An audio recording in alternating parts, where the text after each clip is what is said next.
आदरणीय अध्यक्ष जी,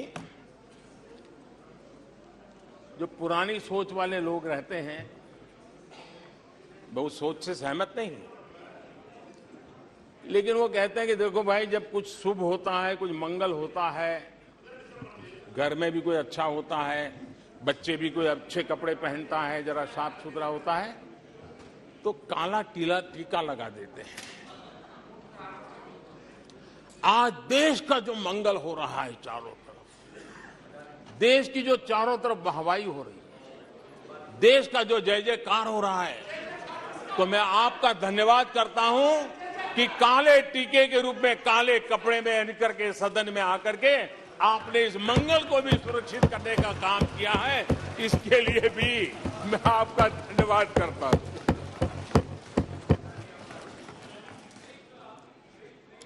आदरणीय अध्यक्ष जी,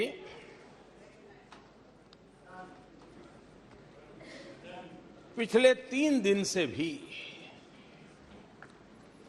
हमारे विपक्ष के साथियों ने जी भर करके डिक्शनरी खोल खोल करके जितने अपशब्द मिलते हैं ले आए, जितने अपशब्दों का उपयोग कर सकते हैं भरपूर, पता नहीं कहां कहां से ले आते हैं।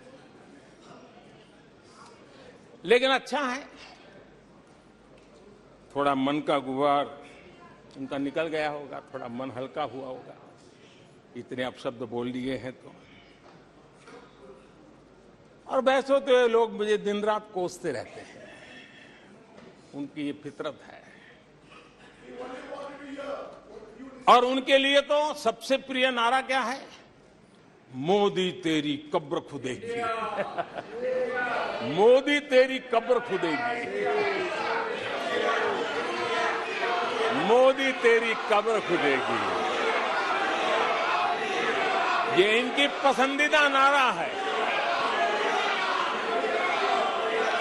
लेकिन मेरे लिए इनकी ये गालियां, ये अपशब्द, ये अलोकतांत्रिक भाषा, मैं उसका भी टॉनिक बना देता हूं।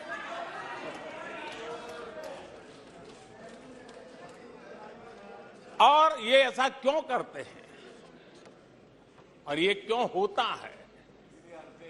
आज मैं सदन में कुछ सीक्रेट बताना चाहता हूं। मेरा पक्का विश्वास हो गया है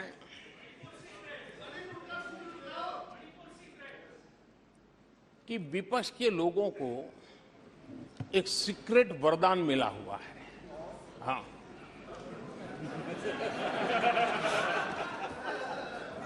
सीक्रेट वरदान मिला हुआ है जी। और वरदान ये कि ये लोग जिसका बुरा चाहेंगे उसका भलाई ही होगा।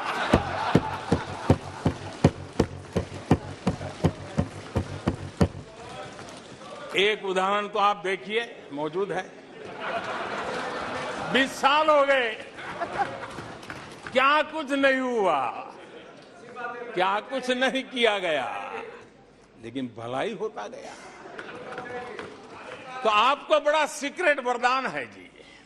और मैं 3 उदाहरण से ये सीक्रेट वरदान को सिद्ध कर सकता हूं जी। आपको ध्यान होगा कि इन लोगों ने कहा था बैंकिंग सेक्टर के लिए, बैंकिंग सेक्टर डूब जाएगा, बैंकिंग सेक्टर तबाह हो जाएगा, देश खत्म हो जाएगा, देश बर्बाद हो जाएगा, न जाने क्या क्या कहा था। और बड़े बड़े विद्वानों को विदेशों से ले आते थे, उनसे कहलवाते थे, ताकि उनकी बात कोई न माने तो शायद उनकी मान ले। हमारे बैंकों की सेहत को लेकर के भांति भांति की निराशा, अफवाह फैलाने का काम इन्होंने पुरजोश किया।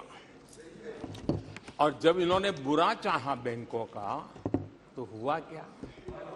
हमारी public sector banks net profit 2 गुने से ज्यादा हो गया। इन लोगों ने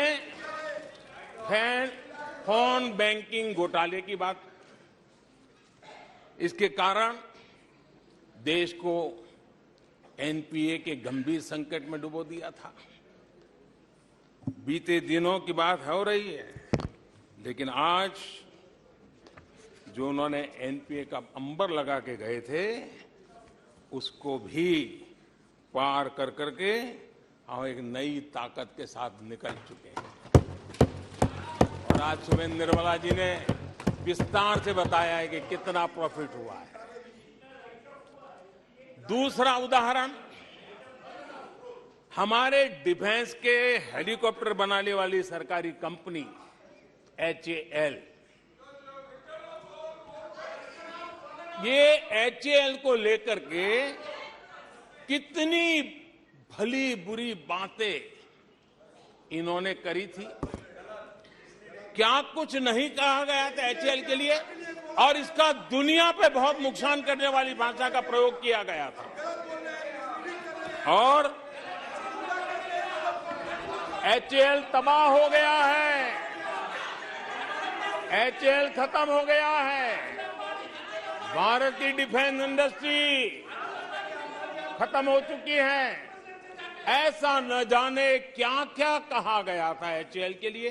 इतना ही नहीं, जैसे आजकल खेतों में जाकर के वीडियो शूट होता है,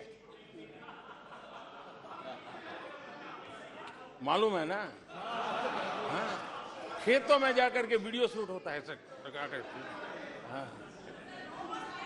वैसा ही उस समय HAL फैक्ट्री के दरवाजे पर मजदूरों की सभा करके वीडियो शूट करवाया गया था और वहां के कामगारों को भड़काया गया था। अब तुम्हारा कोई भविष्य नहीं है, तुम्हारे बच्चे मरेंगे, भूखे मरेंगे, HAL डूब रहा है।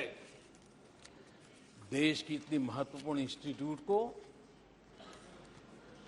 इतना बुरा चाहा, इतना बुरा चाहा, इतना बुरा कहा कि वो सीक्रेट आज HAL सफलता की नई बुलंदियों को छू रहा है।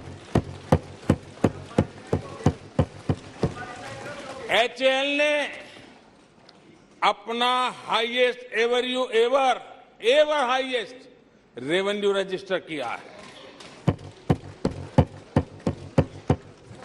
इनके जी भर करके गंभीर आरोपों के बावजूद भी, वहां के कामदारों को, वहां के कर्मचारियों को उकसाने की भरपूर कोशिश के बावजूद भी आज HAL देश की आन बान शान बन के उठ रहा है।